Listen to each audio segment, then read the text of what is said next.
You today as we embark on this exciting journey together. My name is Anne Odida and I am very much honored to set role as your newest presenter right here on TV 47 News Now. I am here to ensure that you are engaged, informed and empowered. Thank you so much for welcoming me into your homes. Let's get the headlines.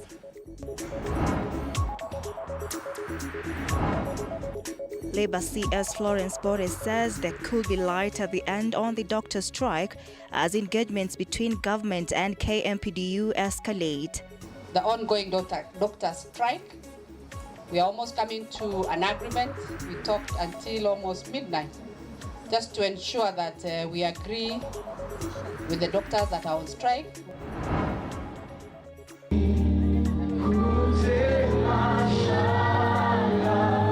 Kenyatta University community united in grief as they hold night vigil in honor of the 11 comrades who perished in the Voi accident. I know what we can do as comrades is really to be there for them. Death toll in Friday night rock concert attack in Moscow hits over 60 as Kenya joins world in condemning the attack. All right, welcome to the broadcast. Let's keep you updated on everything that is shaping your world at this hour. On to our top story, the doctor strike rolls onto its 10th day today, with nurses set to join the strike as soon as next week, despite the government's efforts to quell the strike after holding a meeting with KMPDU officials into the wee hours of Friday morning.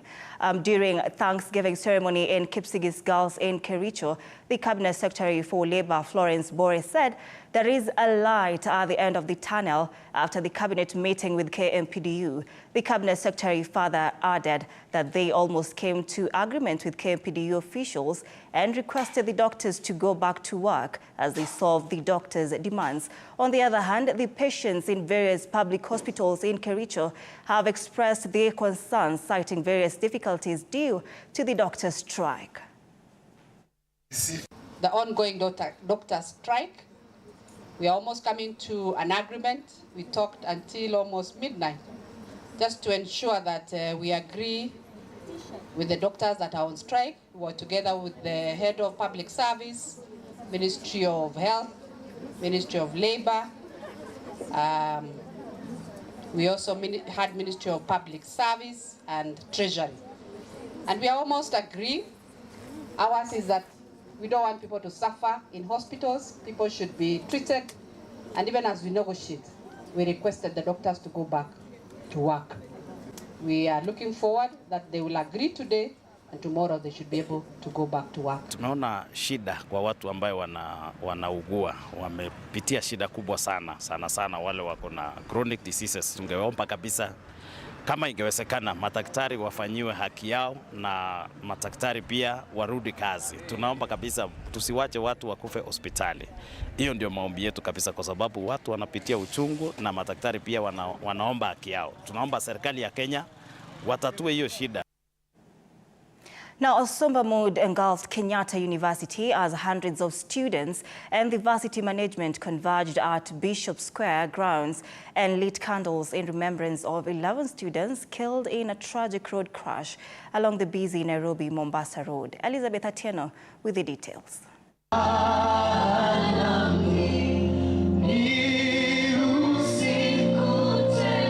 A cloud of darkness has been hovering around the Kenyatta University fraternity for 5 days now since the demise of 11 students killed in a road accident at Maungu area, Taita Taveta County.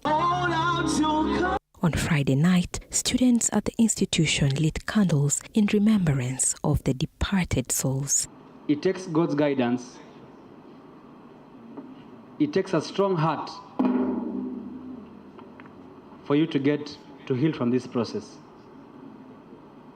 As leaders, as students, as the management, we shall overcome this. Tears flowed freely as hundreds of students lined up to view the bodies. Some tell us they have lost friends who became family. najua Valerie. Nimewahi enda kubai Indomil kwake. Like most of the times alikuwa anauza the parts of Nyayo, and interacting with her I can say that she was humble. Kujaba kwa sababu ya Mike alikuwa friend yangu, amekuwa anatupiga picha huko, unfortunately ametuacha. Another person mwenye alikuwa rafiki yangu hapa ni Kingsley. We were in the same school, Bokoli Boys High School, but by the lack of God at least anaendelea na matibabu. The incident has left everyone at the university wounded, but they remain optimistic that they will overcome the storm. The spirit of comradeship, the spirit of us as the youth, shall forever remain strong, because I do believe we are the future of a nation.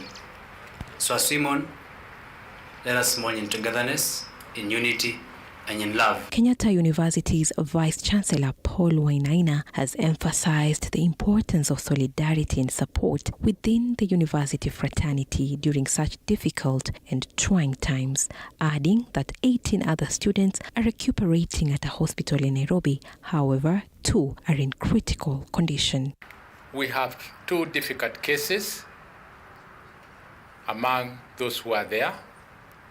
And again, we are saying we will do everything possible to make sure that they are taken care of. For now, these students stay united as they recount the horrific incidents that saw the university suspend learning for 3 days. A memorial service will be held on Sunday this week at the university grounds.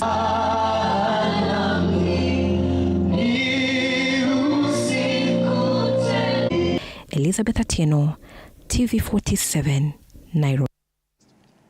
Now, Busia County Senator Omtatah has condemned his Friday afternoon attack outside the County Assembly of Busia by rowdy youths. Minutes after leaving County Senator Omtatah, who finally sought refuge at the Agricultural Center a few meters from the governor's office, expressed dismay at the attack and damaging of his car, saying that it was premeditated. This happens as a section of business people in Busia town welcomed the ruling by Judge William Musyoka, which denied Senator Omtatah conservatory orders to stop the construction of modern kiosks within Busia municipality. While addressing the press after the ordeal, Busia Senator maintained that he will not be cowed by any sideshow on his case against the governor. Nilipokuwa natoka kotini, nilipokuwa nimekuja hapo karibu na County Assembly nikipita, nimekutana na kundi la vijana wakaanza kupiga gari langu na mawe, na mimi nadhani hii si kitu cha kwamba vijana walikuwa tu wanatembea wakakutana na mimi wakaanza kunipura mawe. Wamenipura mawe kwa sababu na wametumwa. So kwangu mimi ambaye inatendeka ni kinyume cha sheria na haitanitisha. Nishaona makubwa kuliko haya. Mimi nilichaguliwa na watu wa Busia kwa kuhakikisha kwamba pesa yao haipotei na haitapotea, na mwenye ameimeza ataitema na ulimi na meno. Mimi nashukuru sana kwa kazi yenye koti imeamua, mambo ya vioski iendelee na sisi watu wa chini tusidi kupata hizi vitu ili biashara zetu ziendelee kama kawaida. Na sisi tunampenda seneta wetu. Tunampenda sana. My prayer is this to my senator: allow these kiosks to be built, and to my honorable the governor, let these kiosks be distributed fairly. These were meant for the poor people, the people who suffered.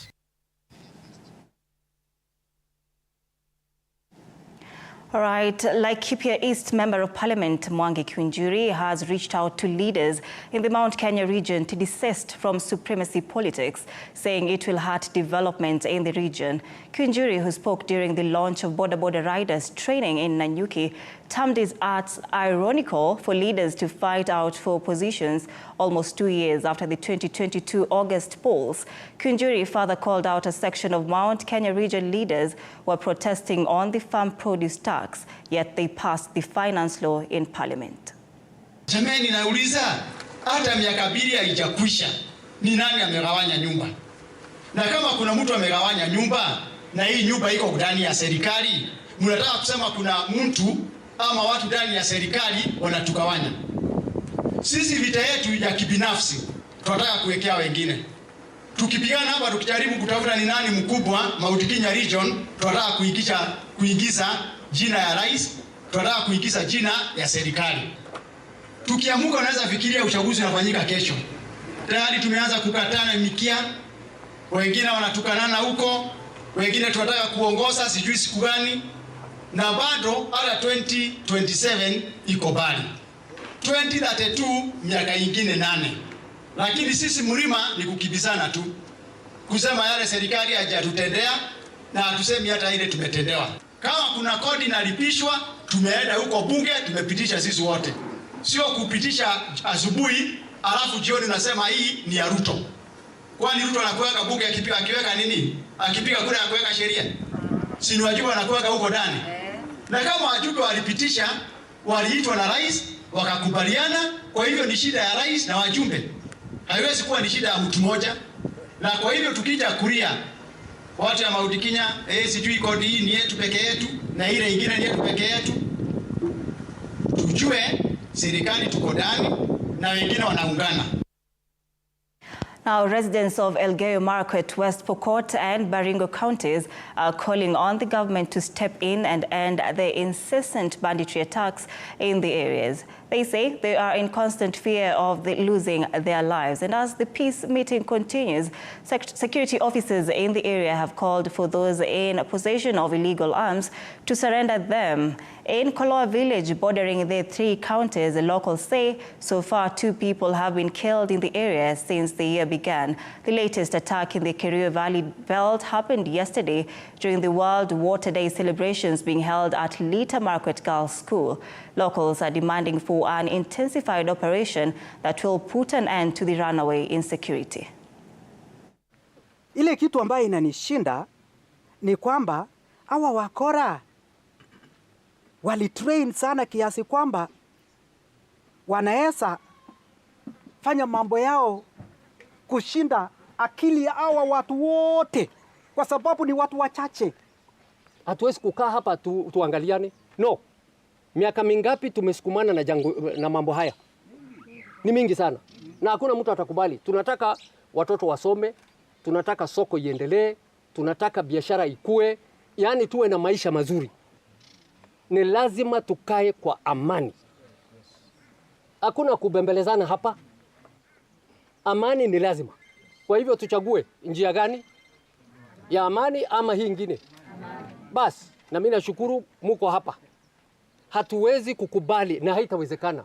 Huyu analia ng'ombe, yule analia ng'ombe. Yule analia watu, huyu analia watu. Mpaka lini? Hatuwezi kuachilia hili jambo iendelee zaidi ya hapo. Na tuanze kusameheana, tutafute wale ambao wametukosea na ile mali iliweza kuingia upande huu ama upande ule tuweze kuregeshana. Na tutafute amani, siku zijazo tuweze kutembea pamoja. Moving on, as the government intensifies the war on illicit brews, drug and substance abuse in the country, a section of Mombasa County ward representatives have teamed up with stakeholders and palm wine traders, saying Mnazi is not classified as an illicit liquor and the crackdown by law enforcers is illegal. They have insisted that Mnazi is tapped naturally from coconut tree. No chemicals are added, unlike the second-generation liquor, and no deaths have been reported from consumption of palm wine. Led by Bamburi Ward MCA Patrick Mbele during an engagement with the traders and local administration, residents have cried of making losses as law enforcers are destroying the brew and asking for bribes during raids. The brew has various cultural and social uses among the Mijikenda community, and the coconut tree is considered the main cash crop on the coast. The traders have been called on to observe the Alcoholic Drinks Control Act, which prohibits sale of alcohol before 5 p.m. on weekdays and 2 p.m. on weekends. Elewana kwamba wakiwa wanauza mnazi ndani yake hakuna bangi itauzwa, hakuna vitu ambavyo havieleweki vitauzwa hapo ndani. We will sell mnazi, it is a legal thing. and that is what we'll use kubeba watoto wetu kuweka juu. Inasikitisha kwamba polisi unachukua pesa kwa mama kwenda kumsomesha mtoto wako aende akapate maisha mazuri. Alafu pesa hiyo mtoto ambaye anapokonya upande huu, mtoto wake aje alifu kesho uje umshike. It is very unfair. So it should be known from today that Mnazi, it was legal then, it is legal today, and it will be forever be legal, and it shall be sold for our people ili waweze kujifaidisha wenyewe. Tunaelewa sheria inavyosema na ya kwamba kila mama na viongozi wengine hawana shida na sheria ambayo imewekwa. Na sisi tunaambia ndugu zetu maaskari ambao pia ni watoto zetu na ndugu zetu, mkija katika sehemu yetu mkiona kitu hakiko vile mnafikiria hakiko, sheria iko ambayo inafuatwa. Sio kuja na kubeba viti, sio kuja na kupasua maboksi na jadiken za kila mama. Tunaenda kukaa chini sasa kama leaders, tunatekeleza memorandum yetu sisi kuhakikisha ya kwamba na wakili hii Mnazi lazima iheshimiwe na ile sheria ambayo iko ndogandamiza lazima ikuwe review. Hatuwezi tukaona kwamba watoto wetu wanakosa elimu kwa sababu ya school fees, wakati hiyo ni biashara ambayo tumeitegemea. Wacha ile machifu na mapolisi kudunga visu mitungi na wamama kuitishwa pesa nyingi. Kama huna pesa unazungushwa mpaka saa 8 usiku ndo waachiliwe. Huu Mnazi ni laana, na Mnazi ni wa mababu zetu, na Mnazi una laana. Deputy President Rigathi Gachagua is urging Kenyans to invest more in skills as opposed to academic credentials, saying academic credentials do not necessarily translate into output, singling out the KCSA requirement for Kenyans seeking domestic work abroad. The DP, who spoke during the launch of the recognition of prior learning RPL policy framework at KICC Nairobi, said the requirement risks locking out many Kenyans for lack of academic credentials. Kenya's cabinet approved an RPL policy in January 2024, following a 4-year process commenced in 2020. The framework seeks to establish a functional and credible system for recognition of knowledge, skills, and competencies acquired through practical work, but not supported by corresponding academic or institutional qualifications. Inclusive education and training for sustainable development. Graduates, ladies and gentlemen, as we make and mark this great leap, I'd like to ask employers to also align job description requirements to accommodate the experts. Today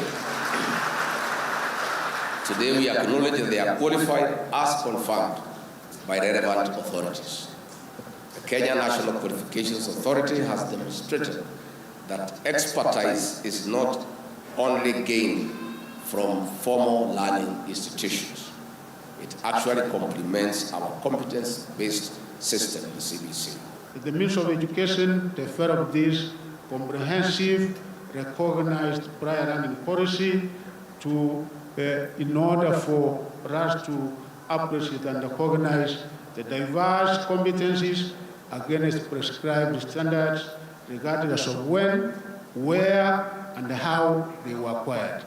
That's what we don't want to know, as long as you have the required competencies and skills. Working together with the private recruitment agencies, we have over 250,000 jobs available in the Western European countries and other countries abroad.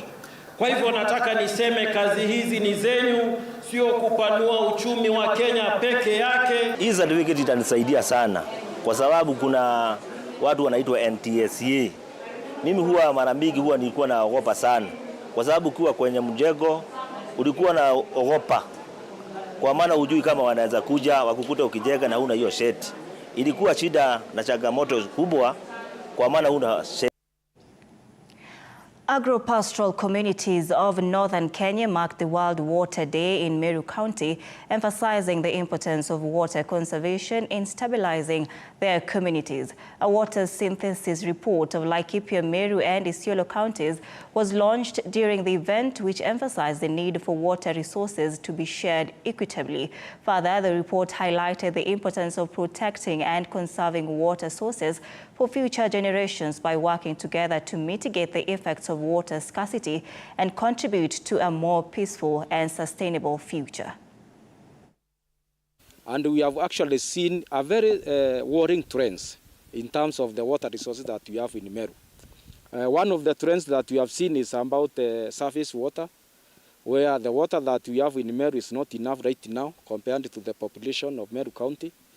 And this is very much worrying, given that Meru County right now, we have 1.7 million residents, and we expect this population is going to increase.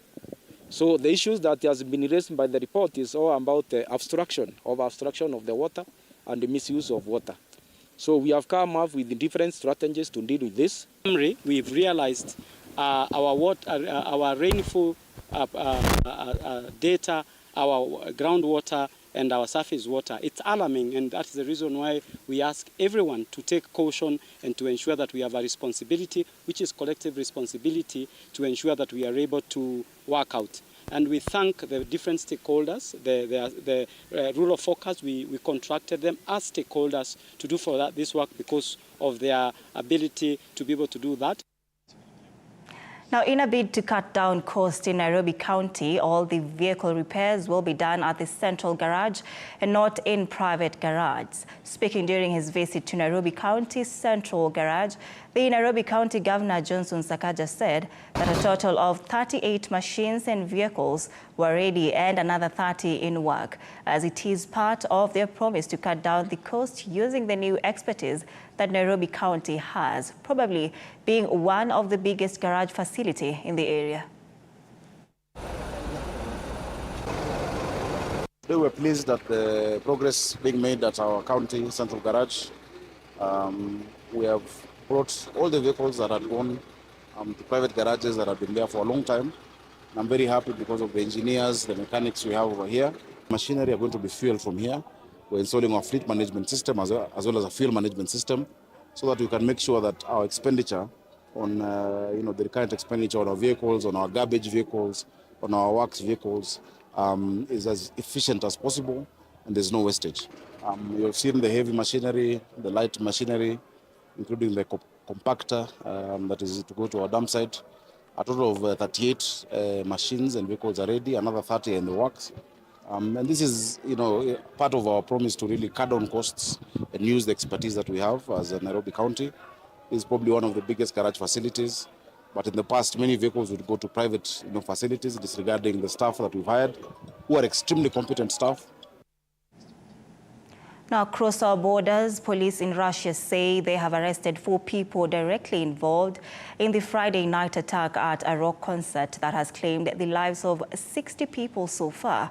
Russia's FSB security service chief says the 4 are part of the 11 people detained over the attack that has also left over 100 people injured. The attack happened after gunmen opened fire at a rock concert at Crocus City Hall in a suburb of Moscow on Friday. Russian intelligence says a large fire broke out in the building, causing part of the roof near the theater to collapse, but it is now said to be mostly extinguished.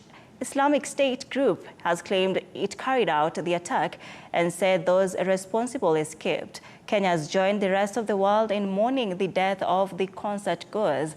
Kenya's Principal Secretary for Foreign Affairs, Korir Sing'oei, condemned the attack as horrendous and senseless, calling for a united front in combating terrorism.